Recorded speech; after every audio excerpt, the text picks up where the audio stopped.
네, 안녕하세요. 오늘은 도대체 어떻게 하면 돈을 버는 걸까? 돈을 벌려면 어떻게 해야 되나? 여기에 대해서 얘기를 할게요. 일단 아시겠지만 저는 부자가 아니에요, 여러분. 전 부자가 아니고 제 주위에 있는 부자 분들을 제가 유심히 지켜봤습니다. 제 친척 중에 부자라고 하실 만한, 부자라고 제가 얘기할 수 있을 만한 분이 두 분 정도 계세요. 그리고 저희 옛날 회사 선배 중에, 좀 이제 많이 부자시더라고요. 그런 분이 한 두 분 계시고, 그리고 사회생활 하면서 만난 아는 지인, 형이에요, 저보다. 근데 이 사람도, 얘기를 해보니까 생각보다 집이 좀 부자더라고요. 그래서 이런 분들은 제가 그래도 제 곁에 둘 수 있는 사람들이니까 어르신이고 또 친척분이시고 하니까 좀 여쭤보기도 하고 제가 집 살 때 도움을 좀 받기도 하고 했기 때문에 좀 이렇게 여쭤봤어요. 예, 어떻게 돈을 좀 벌게 됐는지. 이분들하고 알고 지낸 지도 뭐 회사분들은 거의 이제 한 10년 가까이 된 분들이고 친척분들은 더 뭐 말할 필요 없겠죠. 어르신들이시니까 제가 태어날 때부터 저를 돌봐주신 분들이고, 그리고 사회생활 했던 지인 같은 경우도 한 6년, 7년, 이건 선풍기입니다. 머리 쪽으로 하면 바람 소리가 나니까. 네, 이분들 5분을 제가 좀 정리를 해봤는데 5분 다 부동산으로 부자가 되셨어요. 물론 제가 제 주위에 있는 분들을 뭐 이분은 부자야, 이분은 부자가 아니야 이렇게 판단할 수 있는 그런 수준은 절대 아니에요. 하지만 뭐랄까, 그래도 이왕 제가 쫓아 할 거면 좀 많이 부자인 사람을 쫓아하고 싶더라고요. 그래서 그분들을 좀 이제 제가 정리하다 보니까 이 5분 말고도 다른 분들도 많아요. 돈 많이 버신 분들. 근데 대부분 다 부동산으로 버셨어요. 제가 책을 좀 많이 읽는 편인데 책을 읽었을 때 이 대한민국에서 부자가 되는 법은 3개밖에 없다라고 어떤 사람이 좀 극단적으로 얘기했던 적이 있었어요. 그 3개가 뭐냐면 여러분 다 예상하시겠지만 첫 번째가 사업, 두 번째가 주식, 세 번째가 부동산. 그 사람은 이렇게 3가지를 얘기했어요. 우리나라에서는 이 3가지를 하는 게 가장 빨리 부자가 될 수 있는 방법이다. 뭐 나름 맞는 것 같아요. 예. 일단 제 주위에 있는 돈이 많으신 분들은 다 부동산으로 돈을 버셨더라고요. 친척분들 같은 경우는 나이가 많으세요. 그래서 이분들의 방법은 제가 따라할 수가 없어요. 근데 너무나도 심플했고 요즘 자칭 타칭 유행하는 시대적 특혜를 입었다라고 할 수도 있겠죠. 첫 번째 분 같은 경우는 지금 마포구에 거의 한 150억에서 한 170억 정도 되는 건물을 가지고 있어요. 근데 이 건물을 한 45년, 거의 한 50년 전쯤에 사신 것 같아요. 예. 사촌 형이 이미 뭐 50을 훌쩍 넘었으니까, 사촌 형이 어릴 때 샀다고 하셨으니까, 50년까지는 아닌데, 하여튼 뭐 40년에서 45년 전에 마포구에 있는 하여튼 번화가에 있는 땅을 사셨는데 그 땅이 그때는 집이었어요. 단독주택. 저 기억이 나요. 설날이나 추석 할 때마다 이제 저희 친척 어르신이니까 저희 어머니 아버지가 저희 집이 차가 없었단 말이죠. 택시에 막 억지로 막 온 가족이 꾸역꾸역 타서 그 마포구에 있는 그때 그 단독주택이었어요. 단독주택 앞에 막 개 기르고 연못도 있고. 그래서 가서 이렇게 집안일로 돕고 했던 기억이 나네요. 하여튼 그랬는데 그 집이 한 10년 전쯤에 이제 새로 지었어요. 단독주택인 상태로 거의 한 30년 이상을 지내셨고 그때는 많이 불편했죠. 뭐 넓고 그런 건 좋았지만 확실히 뭐 냉방, 난방, 집안 관리 이런 건 많이 힘들었던 걸로 기억해요. 그래서 이제 친척 어르신께서도 나이도 많고 하시니까 이제 사촌 형들을 시켜서 건물을 이제 멸실하고 빌딩을 올렸어요. 근데 빌딩을 올렸는데 그런 번화가에 빌딩을 올리다 보니까 이제 대기업 임차인도 밑에 들어오고, 예, 막 유명한 커피숍도 들어오고 해서 지금은 하여튼 월세도 많이 들어온다고 들었어요. 월세도 많이 들어오고, 그 위층에 사시거든요. 형도 같이 살아요. 예, 형도 살고 친척 어르신들도 사시고 하셔서 그 빌딩 하나 지어서 이제 위층에는 본인들이 거주를 하시고 아래층은 세를 주시고, 근데 세를 들어온 사람들이 이제 대기업 임차인이다 보니까 노후 걱정은 전혀 없는 거죠. 예, 그런 상태. 그리고 두 번째 분 같은 경우는 이제 강남 쪽에 계신 분인데, 사실 저희가 강남으로 이사를 오게 된 것도 이 친척 어르신 때문이기도 해요. 이분 같은 경우도 이제 거의 한 3, 40년 전에 강남에 상가랑 이제 집들을 사두신 게, 이제 그동안 꾸준히 많이 올랐죠. 아시는 분 아시겠지만. 그래서, 마찬가지로 요 어르신께서도, 시세 차익도 많이 보셨고, 그리고 월세도 많이 받고 계신 거죠. 근데 이 어르신들께서 저한테 이게 좋다, 이렇게 해라, 이렇게 말한 적이 한 번도 없어요. 이분들의 자녀분들 또한, 부동산이나 그런 거에 관심이 많지도 않았어요. 딱히 그런 쪽에 교육을 하지도 않으셨고, 근데 당연히 이제 결혼하고 살다 보니까, 이 집이 필요하구나 싶어가지고 이제 형들, 누나들도 다 공부해서 이제 부동산을 사고 했던 거지, 이분들께서도 적극적으로 자제분들이나 저 같은 이제 조카들한테 해라, 이렇게 말씀하신 적이 없었던 걸로 기억을 합니다. 그리고 회사로 넘어가 보면은 회사 팀장님, 예, 이 팀장님도 사실은 그 집안 자체가 어릴 때부터 계속 부동산, 그죠. 이 팀장님의 집안은 좀 특이했어요. 예. 이 돈 버는 거에 좀 특화된 집안이었던 것 같아요. 우리나라에 주식시장이 없었는데, 주식시장이 새로 생길 때, 팀장님이 대학생이었대요. 팀장님이 대학생 때 대한민국의 주식시장이라는 게 처음 열렸는데, 그때 이제 외국에 있던 고모들이 막 와가지고, 땡땡아, 이거 해라, 해가지고 해서, 그때부터 벌써 돈을 좀 많이 벌었다고 해요. 그리고 회사 월급은 정말 그냥 생활비 수준으로만 이렇게 썼던 거고, 그럼에도 불구하고 이 팀장님은 엄청 근검절약하는 스타일이셨어요. 예, 차도 진짜 오래된 거 타고 다니셨고, 옷도 제가 옆에서 진짜 오래 모셨는데, 옷을 새로 산 걸 본 적이 없어요. 한 4년 넘게 같이 있었는데, 엄청 근검절약하시는 분입니다. 어쨌든 이분 같은 경우는 잠실 쪽에, 예, 집이 대대로, 집안에서 대대로 잠실 쪽에 그 부동산을 사 모았어요. 예. 올림픽, 회밀리 이런 것들.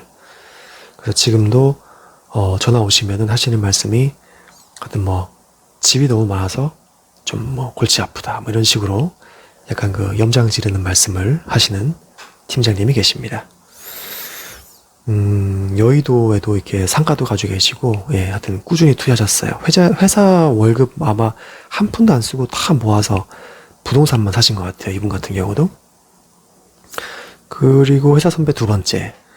요분도 이제 지금은 팀장님이 되셨죠. 제가 뵀을 때 이제 과장님, 그 차장님 이렇게 되게 유쾌한 선배인데, 요 선배도 특이했어요. 예, 집에 있는 그 누나분들이 부동산에 박식하셔가지고, 이 선배가 그 선배예요. 저한테 그 상암 DMC의 하나 오빌리스크 그 오피스텔 괜찮다고 사라고 했던, 예, 이 선배는 정말 사람이 착해가지고 자기도 사고 내가 사보니까 괜찮은 것 같아, 너도 할래? 이렇게 하는 사람이라서 말만 앞서는 그런 사람은 아니었던 거죠. 그래서 이분도 정말 대단했던 게 2014년, 2015년 이때만 하더라도 집을 이제 사람들이 아무도 안 사고 이럴 때였는데, 집 좀 사라 할 때였는데, 이때 그 소위 말하는 갭 투자, 그 전세 끼고 집 사는 거 있죠. 이걸로 집을 계속 늘리시는 거예요. 두 채, 세 채. 그래서 저랑 다른 후배들이 막 뭐라고 했어요. 선배 그러다 큰일 난다. 이거 좀 위험하지 않냐 했는데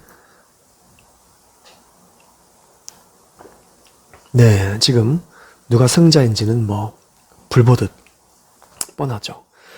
아마 그 선배는 재산이 거의 한 이제 100억 정도 되지 않을까 싶습니다. 예, 아파트가 갭 투자로 아파트를 진짜 많이 샀었거든요, 그때. 여기서 잠깐 제가 전 일단 정치 같은 거 전혀 관심이 없다기보다도 정치적인 얘기를 할 마음은 추워도 없고요. 그리고 뭐랄까 그냥 단순히 이런 돈 버는 법에 대해서 얘기를 한번 해보는 것 뿐이지, 뭐랄까, 부자가 되는 방법으로 이 방법은 옳은 방법이고, 저 방법은 안 좋은 방법이고, 갭 투자를 해서 안 좋고, 일단 그런 얘기는 잠시, 접어두도록 하겠습니다. 저도 갭 투자를 통해서 한 사람이 집을 뭐 100채씩 가지고 이런 걸 찬성하는 사람이 아니에요. 아닌데, 일단 현 상황에서는 여러 개를 동시에 다룰 수 없으니까 일단은 제 주위에 있는 돈이 많은 사람들이 어떤 방식으로 그렇게 돈을 많이 모았나를 한번 빠르게 정리해 보려고 하는 거예요. 자, 마지막 사회생활 하면서 만난 서울대 나온 형이 있어요. 이 형 같은 경우도 얘기하다 보니까 그러네. 이 형도 아버지가 부자예요. 이 형은 아버지가 부자인데 그냥 부자가 아니고 공장을 하시면서 그 깨달은 바가 있어서 공장보다 공장을 사고 팔고 하는 이 부동산이 낫겠다 생각을 하셨대요. 아버지께서. 나이가 굉장히 많으세요. 형이 벌써 50살 가까이 됐기 때문에 그 나이가 부친의 나이가 굉장히 많으신데, 하여튼 그 젊을 때부터 그런 쪽으로 눈이 트이신 분이죠, 부친께서. 그래서 이 형한테 여기서는 막 가르쳤어요. 하라고.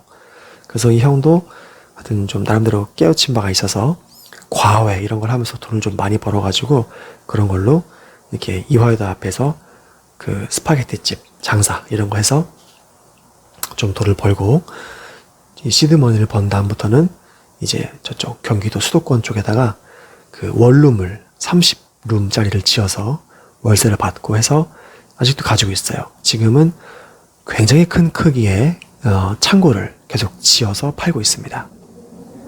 창고가 막 5만 평이래요. 네. 지방 쪽에 계속 지어서 파는데 사는 사람들이 막 제일제당, 이마트 이래요. 네.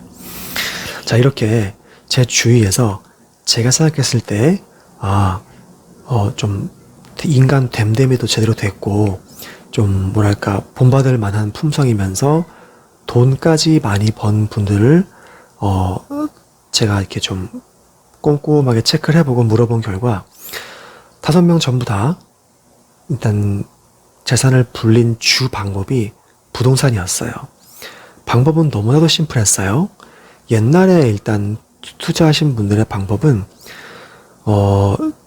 정말 시대적 혜택이라고 할 수도 있는 것처럼 사서 묻어놓고 열심히 자기 삶을 산 거죠. 그러고 나니까 현대에 와서 그 보상을 몇 곱절로 받은 거예요. 근데 그 친척 어르신들 얘기를 들어보면은 40년 전에 그 집을 살 때라고 해서 뭐 나중에 많이 오르겠지 뭐 지금 값은 껌값이니까 이러고 산 게 아니에요. 그 당시에 그 친척 어르신도 서울대를 나오셨어요. 서울대 나오셔서 우리나라에서 하여튼 내노라 하는 은행에 들어가서 첫 월급을 받았는데 첫 월급이 10만 원이 채 안 되던 때의 얘기예요. 그런데도 이제 그 어르신께서는 결단을 내리신 게 앞으로 10년 혹은 20년 동안 빚을 갚아야겠지만 그래도 지금 집을 사겠다라고 마음을 먹으시고 마포에 그 단독주택을 사신 거예요. 그걸 살 때만 하더라도 너무 심장이 뛰고 한 번도 집을 안 사보셨던 분이시기 때문에 하여튼 며칠 밤을 잠도 못 자고 밤을 새면서 고민을 하셨다고 해요. 그래서 몇 개의 집을 놓치고 하다가 엄청 오른 가격에 마포에 그 단독주택을 사신 거예요. 가족들이 다 막 욕을 했다고 했어요, 그때. 정신 나갔다고. 분수에 맞게 살아야지. 빚을 그렇게 내가지고 집을 사면 어떡하냐 했는데, 뭐, 예나 지금이나 다를 게 없죠. 리스크를 지는 사람만이 돈을 벌 수 있는 거예요. 물론, 리스크를 졌다가 돈을 못 버는 경우도 허다하죠. 그럴 때 책임은 누가 진다? 본인이 진다. 리스크를 졌다가 성공을 하면은 그 혜택은 누가 본다? 혜택도 본인이 본다. 그런 거죠. 하여튼 지금처럼 많이 오를 거라고는 기대도 못했지만 당시의 월급으로 비해 볼 때 수십 년 동안 꼼짝 못하고 회사 다니면서 갚아야 되는 수준의 빚을 내셨고 그거를 온 가족이 다 허리띠를 졸라매면서 수십 년 동안 갚으셨다고 해요. 그래서 다 갚고 나니까 나이는 이미 뭐 한참 된 거죠. 이제 나이도 많이 드셨고 근데 그것도 중요해요. 집을 사놓고 20년 동안 빚만 갚는다 이게 아니고 그 과정을 이 5분들은 다 즐기셨어요. 괴로워 언제 빚 다 갚아 이게 아니었고 아이도 낳고 다 하시면서 있는 힘껏 최대한 아끼는 와중에도 먹을 건 좀 챙겨 먹으면서 운동도 열심히 하면서 건강도 챙기고 그 와중에 일이 없었겠습니까? IMF 터지지 골드만삭스 망하지 금융위기 온갖 일이 계속 있었던 거예요. 제가 짧게 얘기하니까 이렇게 짧게 얘기하는 거지 그 집을 팔기 직전 이 집을 팔겠다는 말이 목구멍까지 차오른 적이 한두 번이 아니라고 해요. 그런 지난한 세월을 그렇게 버티고 열심히 보낸 신념대로 거의 50년 이상을 살아왔더니 이제 빌딩이 되고 이제 200억 가까이 되는 빌딩을 소유하게 되신 거죠. 나머지 분들도 이제 상황은 비슷한데 이렇게 오래전 얘기는 저희가 따라할 수가 없잖아요. 특히 저는 제가 돈을 벌고 싶어서 이런 케이스를 조사하는 사람인데 따라할 수가 없잖아요. 내가 50년 전으로 돌아가서 건물 터를 살 수 있는 것도 아니고 비교적 저희 과장님이었던 선배 그리고 서울대 나온 그 형 사회에서 만난 그 형 이 두 형이 그나마 근래에 돈을 많이 벌어들인 케이스란 말이죠. 이 두 사람의 케이스는 좀 상반되긴 했지만 핵심만 놓고 보자면 사실 비슷해요. 마찬가지로 14년, 15년 때 이 집을 갭 투자로 많이 매입했던 그 과장님 베팅을 한 거예요. 리스크를 짊어지고. 자, 그때 했던 얘기 기억이 나요. 이 과장님한테 제가 얘기했다고 했죠. 그렇게 빚 자꾸 내서 그러니까 전세를 끼는 거니까 빚이나 마찬가지죠. 전세가 내려가면 그 돈을 누가 내줄 거예요. 자기가 내줘야 되는데 깡통 전세 되는 거잖아요. 그래서 그 임차인한테도 못할 짓이고 그게 됩니까?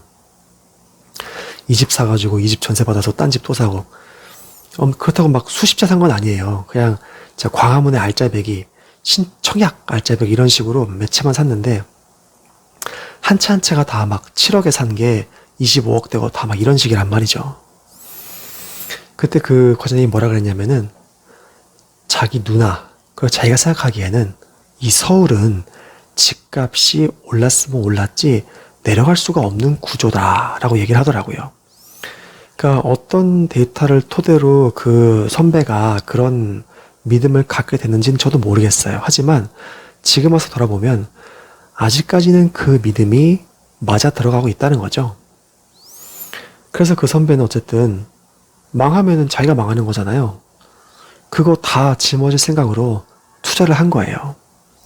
그렇다고 제가 봤을 때는 무책임하게 깡통 전세 돼서 임차인한테 그걸 막 다 넘겨버릴 정도로 무책임하게 한 걸로 보이진 않아요. 그래도 대기업 직원이고 현금도 꽤 들고 있었기 때문에 그렇게까지 과감한 결정을 할 수 있지 않았나 싶었는데 그런 식으로 청약 아파트 2개 그리고 오피스텔 몇 개 가지고 있었고 또 갭 투자로 몇 개 아파트 샀기 때문에 지금 굉장한 자산가가 됐죠. 마지막 서울대 나온 그 형 같은 경우는 이제 좀 달라요. 약간 사업가적인 기질이 있는 거죠. 저번에 저를 데리고 그 경기도 쪽으로 땅을 한번 보러 갔어요. 그 공장 지을 나대지, 그러니까 아무것도 없는 땅 보러 간다고. 근데 남다르긴 남다르더라고요. 부동산 들어가서도 얘기하고 하는 게,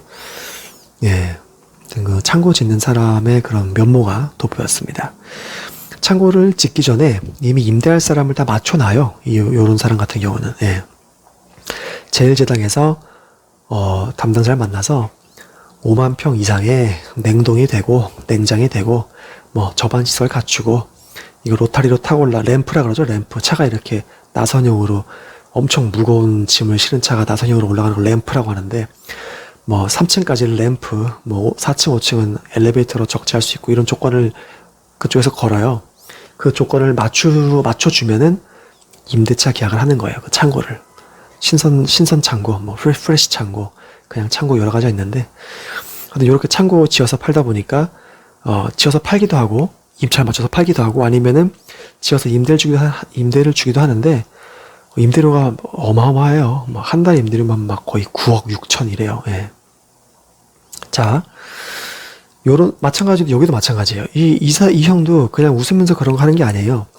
맨날 카톡으로 얘기하는 게 미치고 팔짝 뛰겠다. 이제 계약 거의 다 끝나가는데 뭐가 갑자기 빠가가 났다. 다 하기로 해놓고서는 갑자기 제일제당이 안 하겠다고 한다. 조건이 변경됐다. 코로나 때문에 허가가 늦어지고 있다. 정말 스트레스 많이 받아요. 예. 그러고 보면은 돈 버는 거는 정말 그 스트레스 받는 거에 비례한다 생각이 들어요. 참고로 저희 아버지 지인께서 코스닥에 매출 1,000억짜리 회사를 상장하신 분이 계세요. 저는 얼굴은 뵙지 못했고 제 동생이 뵌 적이 있었는데 아버지 이제 지인분이신데 코스닥에 1,000억 회사 상장 쉬운 게 아니잖아요. 아무래도 그러다 보니까 참 안타깝게도 상장을 한 지 얼마 안 돼서 이제 몸 건강이 너무 악화돼서 이제 운명을 달리하셨더라고요. 뭐 모든 사람이 다 그렇진 않아요. 예, 그렇게 치면은 삼성이나 현대나 이런 분들은 스트레스를 많으니까 더 이렇게 뭐랄까 건강이 안 좋아야겠지만 그렇지 않잖아요. 하지만 일반적으로 봤을 때 이렇게 신경 쓰는 게 많고 그런 사람이 돈을 많이 벌게 돼 있는데 그런 사람은 확실히 스트레스도 많이 받을 수밖에 없다. 예, 그런 것 같고 결론을 좀 요약해 보자면은 제 주위에 있는 사람들은 다들 부동산으로 돈을 벌었네요. 옛날에 돈을 번 사람이든 요즘 번 사람이든 다 부동산으로 돈을 벌었고 다들 지금 와서 돌아볼 때는 이렇게까지 많이 올랄지 몰랐다 하고 투자했지만 투자하는 그 시점에는 다들 벌벌 떨면서 투자했다.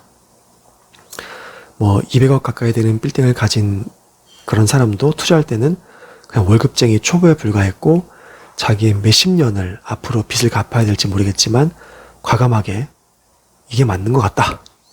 내 생각은 이게 맞는 것 같다. 잘 못돼도 내가 책임진다. 이런 생각을 가지고 이제 본인이 리스크를 안고 투자했다는 것 우리가 알 수 있습니다. 장기적으로 이제 저도 제 앞길을 생각하고 알시겠지만 저도 대기업에 있을 때부터 부동산에 대한 생각을 좀 많이 했고 누가 알려준 적도 없는데 말이죠. 또 실제로 이제 자격증 따서 중개사 생활도 강남에서 했기 때문에 전 부동산에 관심이 많아요. 그래서 지금도 부동산 경매를 공부하잖아요. 전 그래서 부동산이 돈을 벌기 좀 좋은 방법이라고 생각을 합니다. 도대체 어떻게 해야 돈을 벌까?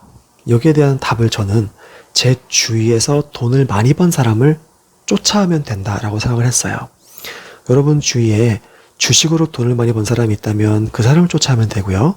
사업으로 돈을 많이 번 사람이 있다면 그 사람을 쫓아오면 된다고 저는 생각을 해요. 제가 제 주위에서 보고 듣고 한 거는 부동산으로 돈을 많이 번 사람이에요. 그렇기 때문에 저는 부동산을 공부하고 부동산을 하는 게 돈을 벌 수 있는 방법이라고 생각하고 그렇게 믿고 있어요. 간단한 예로 최근에 이제 보다 보니까 이분들은 코로나로 지금 상가가 안 좋잖아요. 코로나는 언제가 됐든 반드시 끝난다 라고 생각들을 다 하고 있어요. 그래서 상가를 싸게 살 수 있는 게 지금이다 이렇게 얘기들을 해요. 지금이야 장사가 안 되고 이러니까 권리금도 없고 막 좋았던 상가 싸게 팔지만 뭐 어느 한 나라에서라도 이제 정말로 백신이 잘 작용해서 이제 뭐 집단 면역 가능해지고 언제가 될지 저도 잘 모르겠습니다. 그런데 하여튼 부동산 시장이나 주식 시장이나 보면 항상 언제나 긍정적인 사람이 승리하는 시장이었다라고 보여지고요. 그렇다고 해서 무턱대고 리스크 안 왔다가는 어떻게 된다고요? 네, 큰일 납니다, 여러분. 책임도 자기가 지는 거예요.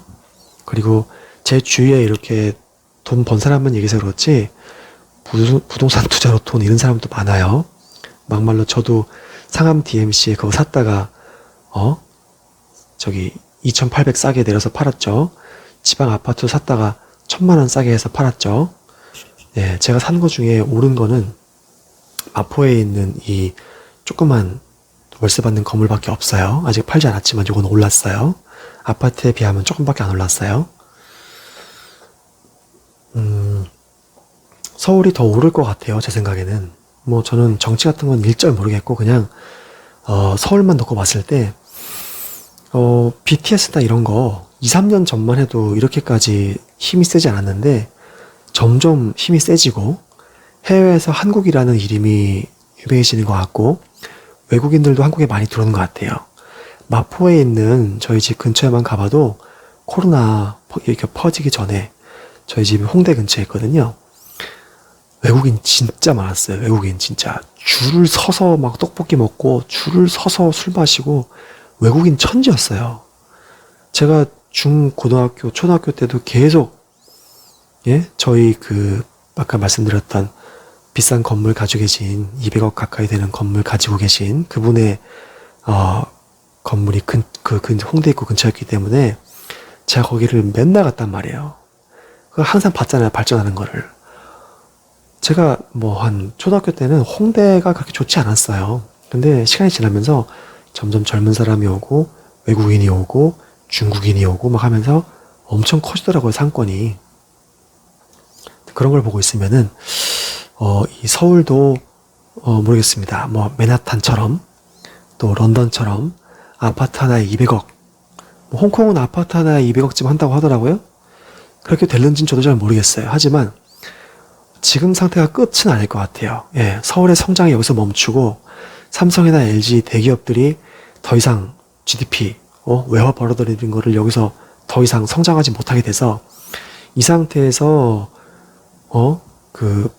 아시겠지만 이런 부동산이나 주식의 자산이 올라가려면은 GDP가 늘어야 돼요. 외국에서 벌어들이든 뭘 하든지 간에 외부에서 그러니까 돈이 어디서든 들어와야 그 돈이 부동산으로도 가고 주식으로도 가고 세금으로도 가고 하는 건데 제가 보기에는 외부에서 흘러들어오는 그 돈 더 성장했으면 성장했지 줄어들 리가 없어요. 예. 대한민국은 정말 훌륭한 나라이기 때문에 더 많이 성장할 것 같습니다.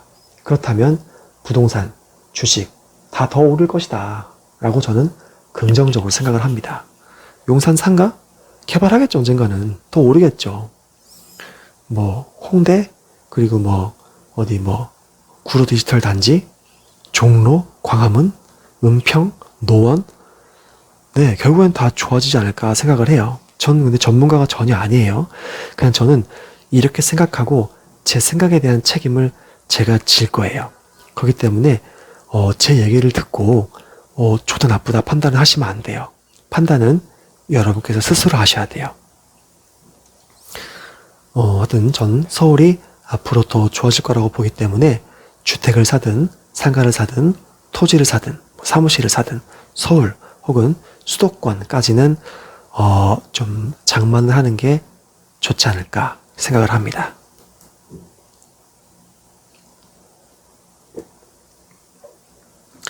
네, 오늘은 좀 영상을 길게 찍었네요. 돈에 대한 얘기는 정말 해도 끝이 없죠. 그래서 오늘은 저도 정말 궁금하고 오랫동안 생각했던 거예요. 대체 어떻게 해야 돈을 버나? 이 월급을 열심히 모으면 돈 버는 거 맞나?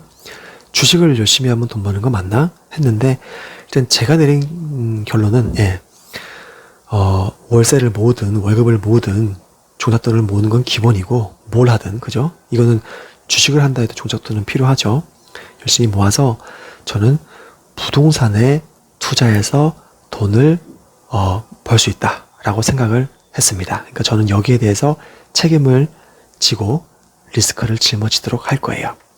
여러분들도 여러분들만의 돈을 버는 법을 잘 파악하고 이게 또 성격에 맞아야 돼요. 예, 성격에 잘 맞는 법을 파악하셔가지고 여러분들이 원하는 일을 하면서 돈 때문에 못하는 일 없고 돈 때문에 참아야 되는 일 없고 돈이 없어서 하고 싶은데 못하는 일 그런 거 없이 예, 하고 싶은 일을 다 하시면서 잘 살 수 있었으면 좋겠습니다. 오늘 여기까지 할게요. 안녕.